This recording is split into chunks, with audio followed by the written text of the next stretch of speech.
Challenge accepted. So some of my Kingdom brothers have issued a challenge. It's called Define It Day, which is today, which is June 1st. Shout out to Mark Abernathy, Sean Richardson, Omar Cabrera, and all the other brothers. So we got some Kingdom brothers. We in a men's group. So the challenge was issued to define what a man is. And first and foremost, let me be clear. Just because you're a male doesn't make you a man. All right. A lot of people are born males, but it's a process to becoming a man. So first and foremost, I feel, in my opinion, and everybody have a different opinion what a man is.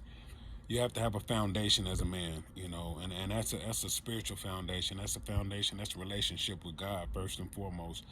That way, I know where your principles and your morals and your ethics are. Because if not, I don't know where you're grounded at. If you're not a man of God, and if you don't have that foundation under you, you don't have to be quote unquote churchy or whatever, but you got to have some type of spirituality, some type of base behind you, right?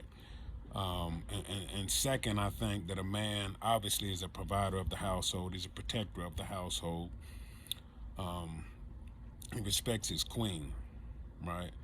And back, when we was younger, we used to think, some of us, I'm guilty of it too, used to think being a man was having the most women, how many women you could have. But as I got older and learned that just being true to one woman and being with one woman, that's all you need. That's the sign of a mature man. An immature man can go out there and try to get as many women as he can, but anybody can do that. And it doesn't really take no discipline or nothing to really have that. Another thing I think manhood defines is somebody who has integrity, who has character, who has standards, who has discipline. Somebody that can check themselves before the world checks you, right? And I've said this before, to other conversations with relatives and friends. If you can't control yourself, how do you expect to be able to control anything else in the world? So first and foremost, you need to check yourself and discipline yourself as a man, right? And as a man, you got to be secure within yourself and understand what you got and what you're born with is enough. Like if these are cards I'm dealt, then I gotta win with what I got. This is who I am. But you gotta have an aura of confidence and security within yourself to understand I have enough to win. As a man, from what I was born with, my natural talents, abilities, or gifts, or whatnot. So you need to focus on what you have and not so much as what you don't have, because that's not gonna get you nowhere. So just focus on what you have, right? A man, he doesn't get in his feelings. He does what he has to do, not what he feels like doing. A little boy will do what he feel like doing. A man will do what he has to do. As men, I think it's up to us to make the ultimate sacrifice for our families, especially for our wives, our kids, because we're leaving the legacy, we're leaving the blueprint of what it looks like. I have a great father. He's still around. He's still alive. He instilled a lot in me of what a man is supposed to be and what's supposed to look like. And I always say it's similar to what if you watch like Animal Kingdom or Animal Planet, anything's about animals. Animals don't speak. They don't tell the cubs or the babies what to do. They learn by watching. So they see them and understand, oh, don't eat this or do this. Is this how you catch your food? So the biggest thing you can do is be an example of what a man should look like. My dad got up and went to work every day. I don't know if he liked his job or loved his job or not, but it wasn't the point. He got up and it was a provider and did what he had to do. So, that was one of the lessons he instilled to me, is to be a man. You got to do what you got to do. It might be uncomfortable. You might not feel like it, but at the end of the day, the struggle is on you, right? And also build with your queen, your woman, your wife, your girlfriend. Uplift her, impart the seed of game and knowledge in her. And game is it's not nothing slick, it's a street term, but it's just uncommon information. So if you can impart some wisdom into your wife or your girlfriend or whoever you with, soon to be wife, that's part of being a man too. You want her up on the same level as you. You know what I mean? You don't want nobody so much lower than you that y'all incompatible. So you want to build her up too.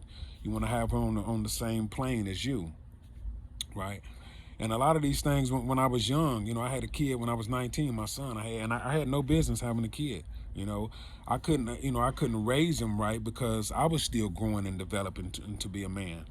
So it took years of me, growing through my 20s and 30s to understand I had no business having a kid that young. I mean, sometimes you'll make it, but now when I look back on it, it was a big mistake, right?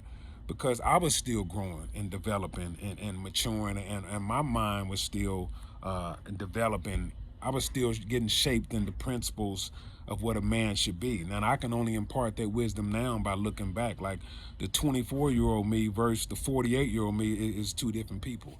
We're talking about 24 years of wisdom and knowledge and maturity and understanding. So, um, in my summary, in my estimation, that's what a man is. You stand on your principles, you stand on your morals, you communicate. If you give me your word, that's a big thing too. As a man, if you don't have nothing else, give me your word and stand on your word. And if something changes between the time you gave me your word and when the expectation, just communicate that to me. Explain that to me. Now we can have a understanding, but don't run and don't hide. Just be a man and stand on your word. That's the biggest thing. If you don't got nothing else, you got your word. So just have some integrity. Just have character. Be true to yourself. Be true to life, but be true to self. It don't take nobody. Anybody can be a little weasel and be lying and not keeping it real, but you just keep it 100, and you get honor and you get respect by being a man like that. Hold your head up. Keep your shoulders back. It might not be what it is in your mind, but you got to present that confidence to the world. This is what I'm selling. This is what it is, and you figure it out within your own soul and your mind and your spirit. You figure it out what you want to represent, what a man should look like, right? But you gotta stand on something to be a man. So to recap, is to be a provider, to be first of all, a foundational wise, to be a man of God, to be a provider, to be a faithful man. Everybody done did their thing. Back in the day, if you called yourself a little player, but be a real man, to be a faithful man. Have character, have morals, have principles, have a standard, and accept what you have as a man. You might not have this, but you got that. You got to roll with what you got and make that work, right? And everybody talks about being the man. Just try to be a man. That's it for me.